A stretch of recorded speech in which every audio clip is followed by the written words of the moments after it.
giveaways. It costs retailers $500 million a year to recover them, an expense they get back from us at the checkout.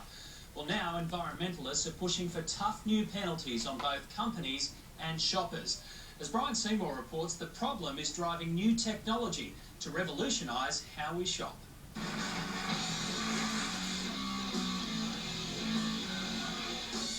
100,000 steel trolleys are stolen, most dumped every year in parks, waterways, your streets. Others become idiot-mobiles. The impact of dumping shopping trolleys into our rivers and our creeks and our waterways, on our beaches, in our parks is quite significant. It is an environmental distress, there's no doubt about that. The costs are mind-boggling. Woolworths spends $50 million a year replacing stolen trolleys. Retailers overall spend more than $400 million annually, recouped by upping our shopping bills. We know of one instance where one particular complaint that came through to us was a woman who took a shopping trolley every single week and dumped it in her local park after she had taken her shopping home. There's only one way to stop that woman, and that's to prosecute her.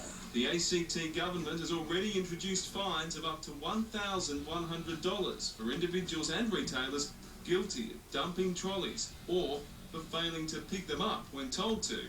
Unfortunately, there is a requirement for a penalty for a trolley dumper, for an habitual trolley dumper.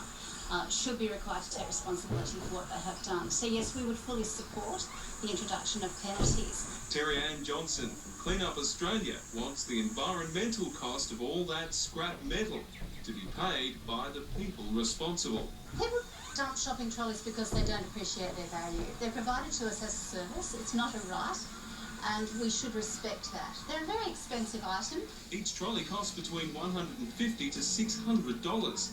There are at least 1 million of them in Australia today, and they're being stolen in record numbers, some just for convenience. Some are sold for scrap, many simply dumped. The school holidays see a spike in the stupidity. These eyesores pollute our streets, car parks, reserves and rivers. Since 1995, Trolley Trackers has received 1.6 million calls to report abandoned shopping carts. It's been actually a really big problem since we first opened this store. Roughly, the first 12 months that we've opened, we've pretty much lost around 150 trolleys, which is pretty much the entire bay that we've got here now. That equates to $30,000, all passed on to consumers at this one supermarket. That's why they've tried the wheel lock trolley. We've got an electronic field going right around our perimeter. The trolley won't be going anywhere. And the coin lock trolley. Both are a turn-off for shoppers. What our shoppers are telling us they're loving is the fact that they can do a shop and for the first time know how much they're going to spend. One solution could be these smart trolleys, already being trialled in 2 supermarkets, as much a test of the technology as of our willingness to forever change our habits. At home, you insert your shopping list onto the computer, and then when you arrive at the supermarket and scan your card, it instantly appears. Using radio frequency identification, RFID, in this tiny chip, it senses what you pick up and put in your trolley, which also has a GPS tracker to take you straight to any product on your downloaded shopping list or that you type in.